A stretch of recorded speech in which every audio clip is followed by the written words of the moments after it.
Que Dios les bendiga, queridos hermanos. Hoy vamos a estar dando la secuencia de lo que estamos presentando durante todas estas pasadas semanas y que vamos a continuar por las próximas semanas con respecto al libro Cómo Él nos ve. Vamos a estar presentando la primera parte del capítulo número 6 de lo que trata de la ley de Dios con respecto a la dignidad humana. Me gustaría que me acompañaras en una palabra de oración. Querido Dios, en esta hora estamos pidiendo, como siempre, la presencia de tu Espíritu Santo, solicitando que una vez más nos acompañe en este estudio y que nos hagas ampliar nuestra visión espiritual y que sintamos cuánto tú nos amas y que aprendamos a vernos como realmente tú nos ves a nosotros. Gracias por las promesas que nos has hecho, las cuales son fieles y verdaderas. En el nombre de Jesús.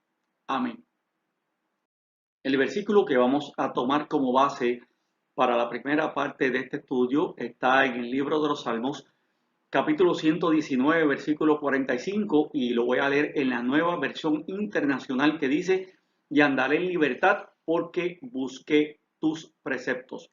Pudimos haber seleccionado otros versículos, sin embargo encontramos que este es el versículo más apropiado porque nos trae a nosotros desde el punto de vista teológico, por inspiración de David, cómo se relaciona el decálogo con la dignidad humana. Que sigamos en el desarrollo de este precioso tema. Muchas personas han estado viendo la religión como las cosas que no harás. Sin embargo, lejos del propósito de Dios, nunca Dios ha querido que la religión se convierta en un sentido de las cosas que no debes hacer y las cosas que sí deberíamos hacer. Necesitamos ir desarrollando cómo es que Dios piensa con respecto a lo que Él necesita que nosotros entendamos primeramente y que luego podamos compartir con otras personas. Es posible que dentro de la religión, aún después de tanto tiempo estar practicando un estilo de vida, no hayamos entendido la esencia del propósito de Dios a través de lo que Él quiere que nosotros hagamos como un acto de adoración. La religión en general, y hablando entonces acerca del cristianismo, ha marcado de una forma negativa lo que conlleva la vida cotidiana de las personas. Y las personas lo único que han podido ver es una serie de regulaciones, una serie de mandamientos que lo que han hecho es atentar contra la libertad y el bienestar. Yo no sé si hemos nosotros acariciado una idea como esta en algún momento de nuestra vida, o que si esa pudiese ser la experiencia de algunos de los que podamos estar escuchando este tema que estamos desarrollando, o quizás que lo hayamos escuchado de otra persona. Es por eso que es importante que durante el desarrollo de esta temática, en esta primera parte, donde estamos hablando del decálogo y cómo se relaciona esta con la dignidad humana, cuál es el propósito de Dios detrás de todo esto. El propósito principal detrás de todo esto es que Dios ya tenía en mente, antes de poder compartir el código legal más importante para la vida del ser humano y la relación entre Dios y la humanidad, es que Dios quería darse a conocer. Es por eso cuando nosotros vamos al libro de Éxodo, capítulo 20, versículo 2, el Señor lo que les está diciendo: yo soy el Señor tu Dios que te sacó de la tierra de Egipto, de casa de servidumbre. Lo primero que el pueblo tenía que entender, y lo primero que tenemos que entender nosotros, es que tenemos un Dios eterno. El yo soy lo que denota es la eternidad de Dios. Y en segundo lugar, es que tenemos un Dios libertador. El pueblo de Israel tenía que entender antes de que Dios pudiese darle en comunicación formal los mandamientos, ellos debían entender que estaban hablando con un Dios eterno, no era un Dios común como los demás pueblos tenían, que tenían sus dioses de madera, piedra o algunos otro tipo de objetos, de algún material que ellos tuviesen a la mano en aquel entonces. Estaban hablando con el Dios real. Es por eso que cuando Moisés le dice a Dios, cuando Faraón me pregunte quién me envía, entonces ahí es que el Señor le dice, pues tú le vas a decir que tú vas de parte de yo soy el que soy, porque obviamente le está hablando a una mentalidad que estaba totalmente influenciada por pensamientos paganos idolátricos. Aquí ahora el pueblo tenía que eliminar todo ese bagaje cultural religioso y tenía que entender que estaban hablando con el Dios único, con el Dios real, y no solamente con ese Dios único y real y eterno, sino con el Dios que con la mano poderosa de él ellos habían podido ser libertados. Si ellos podían entender el hecho de que estaban hablando con el Dios eterno y que igualmente estaban hablando con el Dios que los había libertado con su poder, entonces podían estar preparados para ellos poder recibir este código legal que era el más importante que se iba a recibir la humanidad durante toda su vida. ¿Te has preguntado cómo sería guardar la ley sin nosotros conocer al dador? Mira, esto no tendría sentido. Estaremos guardando una ley simplemente por pura obediencia, sin sentido, porque nos dijeron que esto era lo que había que hacer o esto es lo que no hay que hacer. Realmente nos llevaría también a desconfiar de quien nos está dando entonces la promulgación de unas leyes que necesitamos realmente obedecer en todo momento. Esto sería sin sentido total, pero estamos hablando de un Dios lleno de amor y que necesita comunicar a su pueblo realmente la forma correcta en que debemos obedecer este decálogo, estos mandamientos que guardan una relación directa con la dignidad del hombre. Aquí es donde necesitamos aplicar lo que dice el libro de Juan en el capítulo 17, versículo 3, donde dice, y esta es la vida eterna, que te conozcan a ti, al único Dios verdadero y a Jesucristo a quien has enviado. De esta forma es que Dios quiere que podamos entender el propósito de la entrega de la ley, no solamente al pueblo de Israel del antaño, sino a nosotros, a quienes hemos alcanzado el fin de los siglos. Cuando la ley se nos está presentando, Dios no quiere que veamos de parte de nuestra visión hacia Él a un Dios que es arbitrario, a un Dios que es un dictador, sino que Él quiere que nosotros podamos aplicar una obediencia a esa ley basada en la libertad y no en la imposición. Volvemos a lo que mencionamos hace unos minutos atrás. Antes de Dios dar a conocer esa ley, tuvo que explicarle directamente al pueblo de Israel que él había sido su libertador. Hoy, para ti y para mí, esta ley sigue estando vigente y esa ley es inmutable. Y también nos compete a ti, a mí, entender realmente que estamos bregando con un Dios que nos ofrece una total libertad. Y bajo esa libertad y con la connotación de que estamos hablando con el Dios eterno, entonces sí estamos en la posición correcta de nosotros obedecer la ley de Dios, que nos ayuda a que entendamos que Dios está velando nuestra dignidad porque Dios nos ama.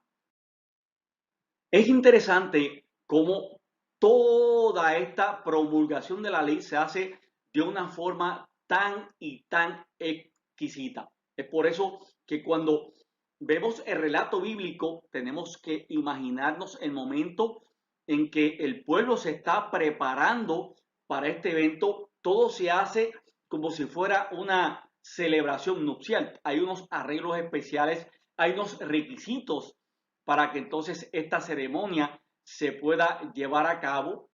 Aquí es donde vamos directamente a la cita que está en el libro de Éxodo, capítulo 19, versículo 17, y voy a leer en la Reina Valera Antigua del 2015, donde dice que para estos preparativos nupciales, dice que el pueblo se santificó y lavó sus vestidos.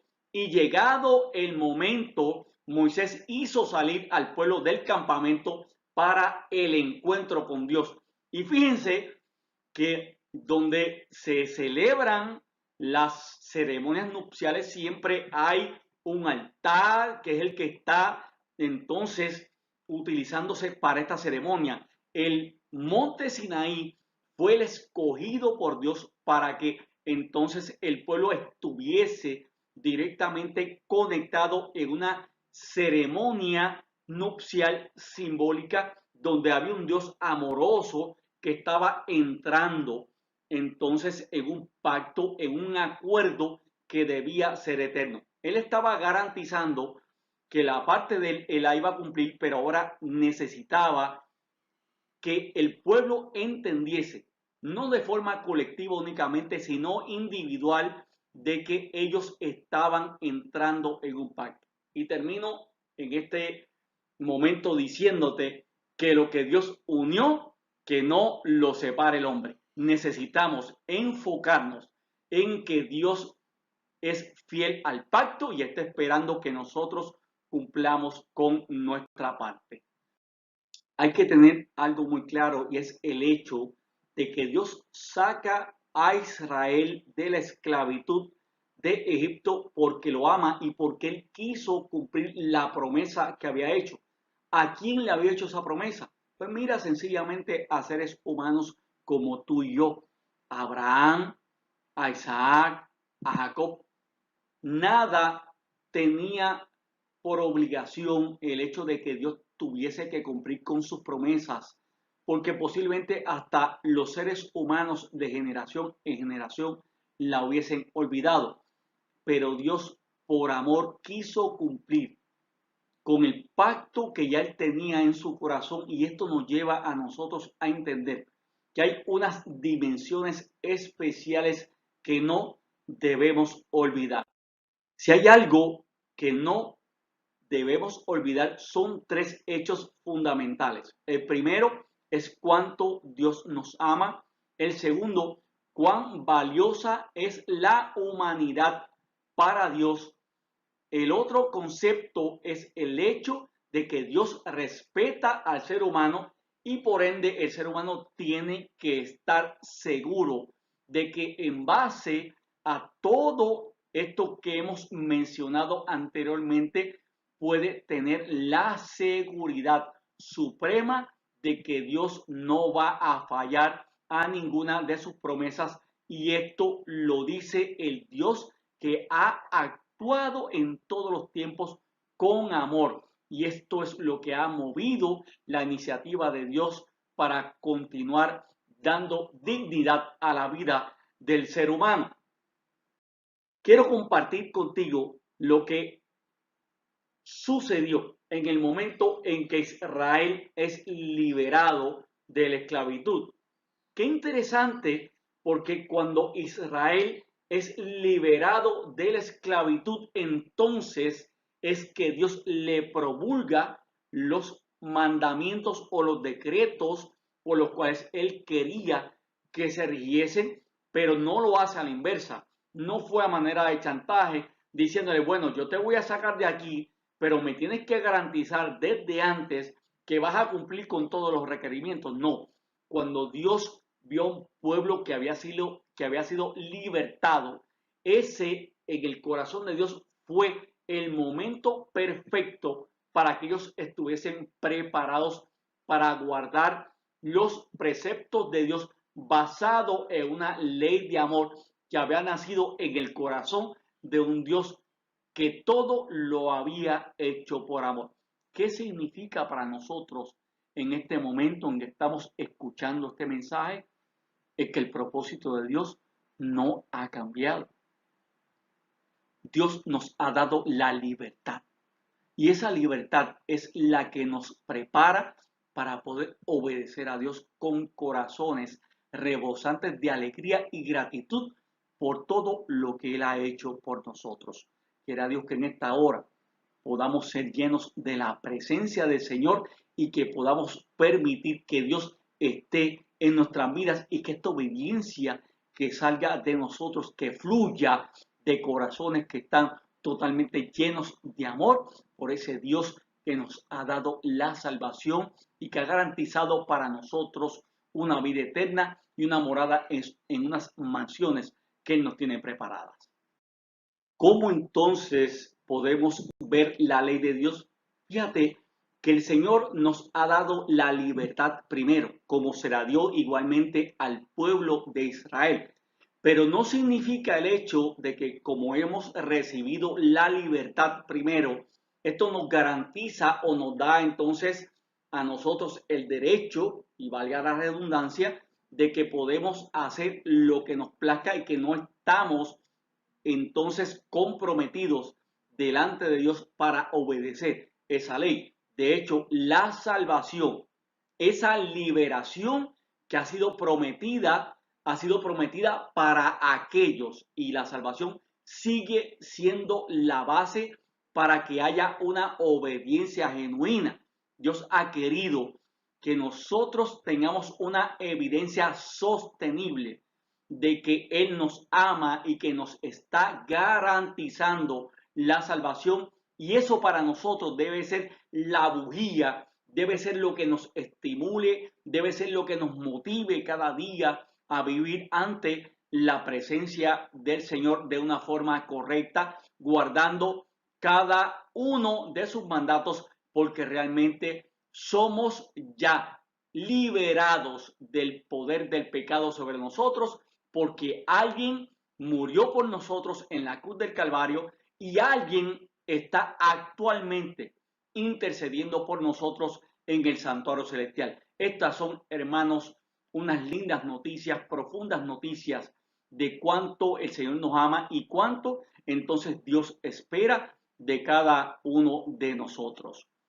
Es por eso que ahora debemos seguir entendiendo que la ley no se le dio a gente libre, sino que a pesar de que eran esclavos en Egipto, Dios entonces lo que hace es que los libera. Y esto lo que hace es que ellos entiendan que mientras ellos obedecieran la ley, esto garantizaría que se sentirían en total libertad. ¿Por qué? Porque estarían contando con el favor de aquel que tomó la iniciativa para bendecirlos. Hoy debemos tener muy claro, queridos hermanos, el hecho de que Dios nos ha dado la libertad. Habíamos sido esclavos del pecado. El pecado nos tenía sujetos. El pecado nos estaba maniatando. Sin embargo, cuando conocimos a Cristo, nuestra vida cambió. Nuestra vida ha sido día a día transformada por el poder del Espíritu Santo. Y esto nos conlleva a entender que mientras tengamos esa esperanza en nuestras mentes y que la abriguemos en nuestros corazones y que la practiquemos de la forma correcta, por una obediencia, por amor, nos lleva a que exclamemos como como el salmista en ese versículo que tomamos a principio como referencia en el Salmo 119:45, y andaré en libertad porque busqué tus preceptos. Para David, esto era algo claro. Mientras él estuviese buscando los preceptos del Señor, mientras David estuviese obedeciendo, honrando lo que Dios había especificado, él no tenía que preocuparse porque tenía un Dios que lo iba a sostener en cada momento.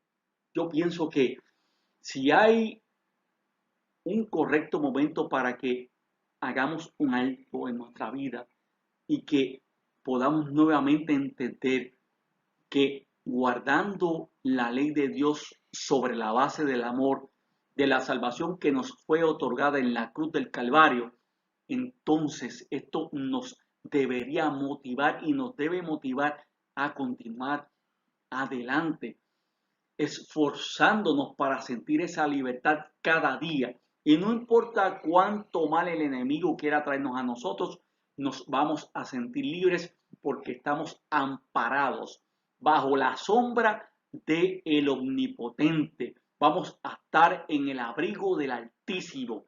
Y esto nos va a nosotros a dar la seguridad de nuestra libertad en Cristo Jesús, Señor nuestro. Esa libertad que Dios entonces nos ha otorgado a nosotros como seres humanos se convierte entonces en un modelo ético que entonces debe ir rigiendo todas las acciones de nuestra vida y que nos van a sacar del engaño que podría traer a nuestra mente el entender de que podemos hacer lo que nos plazca y que esto nos conduzca a un cáncer espiritual como lo es el libertinaje.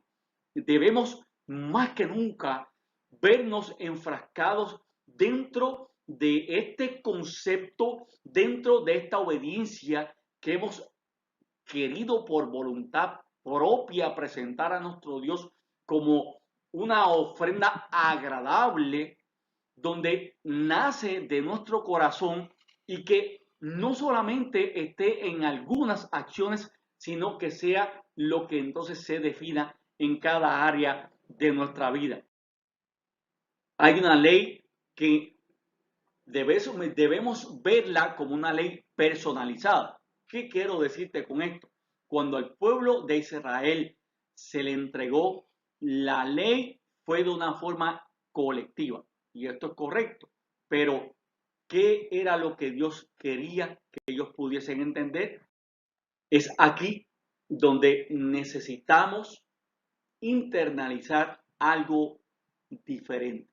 A pesar de que la ley se le dio directamente, colectivamente al pueblo de Israel y que se nos ha dado entonces por consiguiente a toda la humanidad a través de todos los siglos, esta ley yo la tengo que personalizar. Esta ley es para mí. Fíjate que cuando el Señor promulga la ley, la promulga de una forma singular usando tú. Tú no tendrás dioses ajenos delante de mí.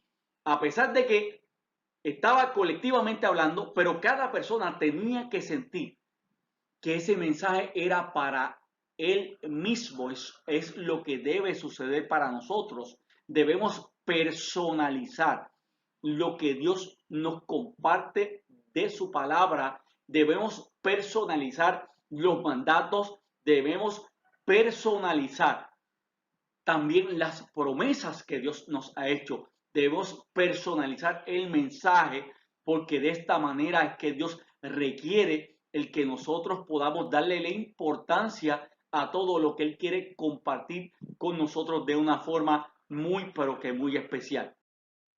Es evidente entonces de que la intención de Dios como creador nunca fue hablar de una forma colectiva, aunque se vio obligado a hacerlo porque las condiciones estaban aptas para que él lo hiciera de esa manera. Eso sí tenía un propósito.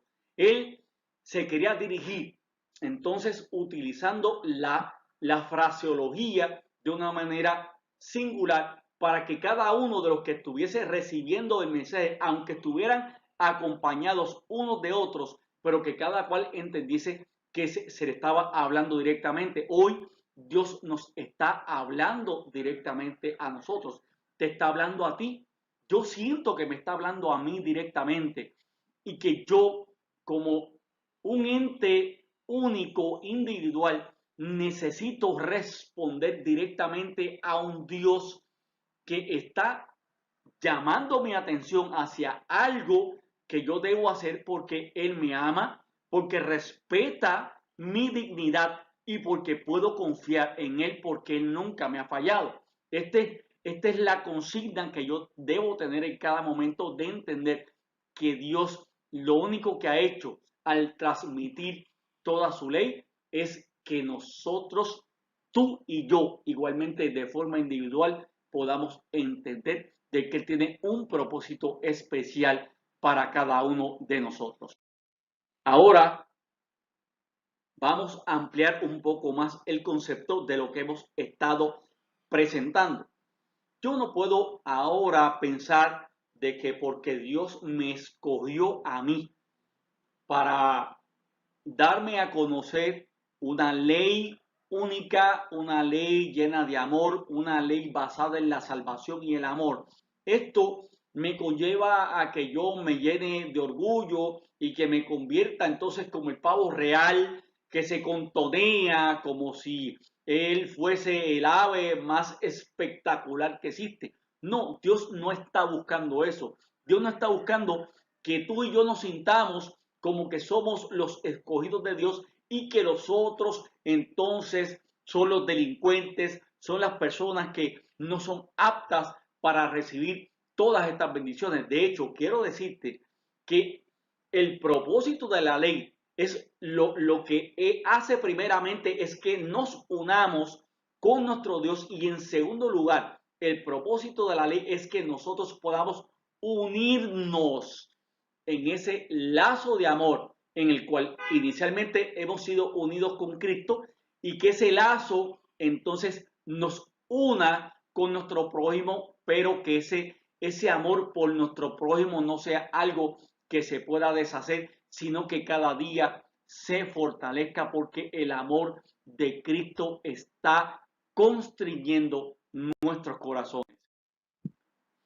No hay vida en una ley que podamos observar para sentirnos autosuficientes. De hecho, la autosuficiencia lo único que ha demostrado es que lo que hace es separarnos de la presencia de Dios. Y acuérdate que mientras estemos separados de la presencia del Señor, esto lo que hace es que nos acerca directamente al terreno encantado del enemigo y obviamente, mientras nosotros nos acerquemos al terreno del enemigo, allí entonces vamos a tener grandes dificultades.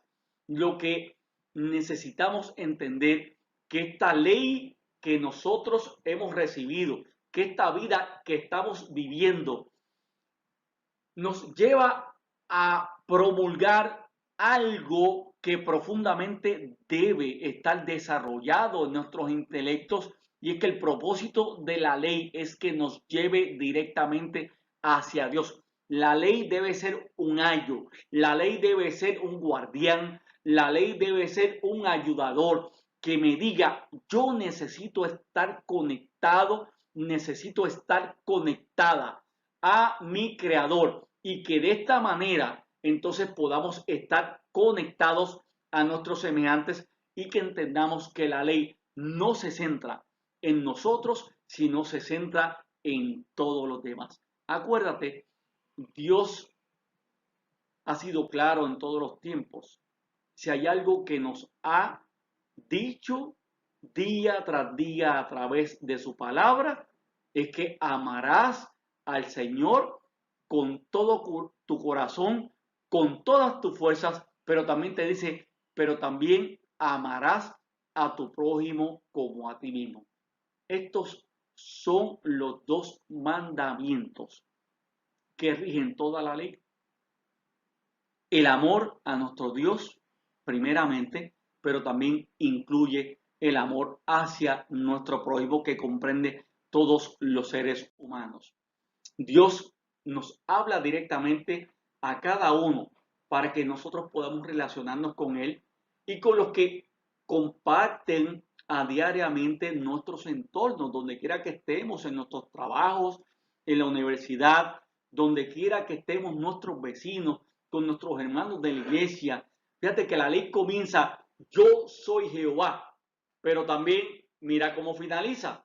Finaliza con tu prójimo. Quiere decir que entre el versículo 2 y el versículo 17 del libro de Éxodo, capítulo 20, te das cuenta que el principio siempre es Dios y termina entonces donde hay una humanidad que también está ejemplificada en el corazón de Dios, porque Dios quiere salvar a toda la humanidad y tenemos que identificarnos con ese Dios de amor que ha estado bendiciéndonos en todo momento. Necesitamos entender que Dios nos ama y lo único que Él está buscando es que realmente podamos entender el sentido real de la ley, que ese decálogo tiene una relación directa con la dignidad del ser humano. No hay nada en ella que pueda fomentar el egoísmo. Miren, hermanos, todo lo contrario.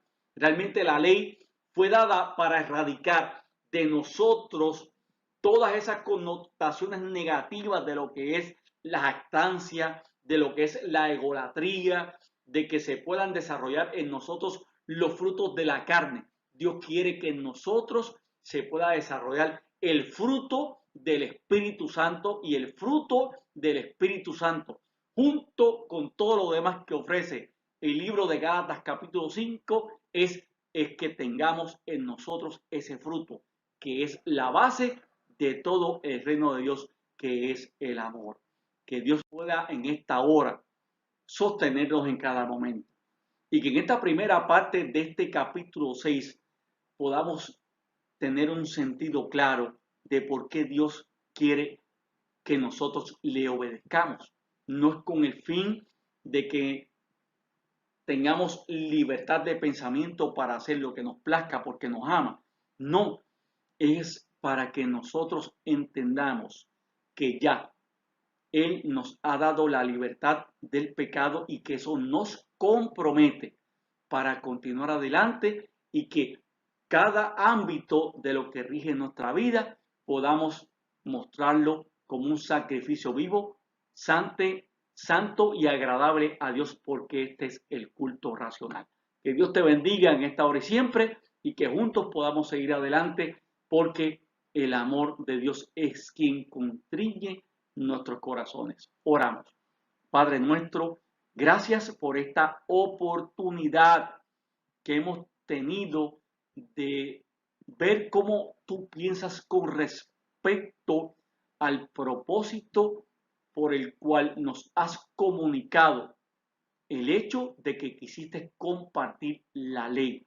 Hemos entrado a una relación de pacto, en una relación, Señor, de un matrimonio, donde ambas partes tienen que cumplir con, con los votos que se han realizado. Tú has cumplido con ellos, Señor. Nosotros te hemos fallado, pero queremos en esta hora pedirte perdón y decirte, Señor, que te amamos con nuestro corazón y que queremos ser libres dentro de los preceptos de tu ley.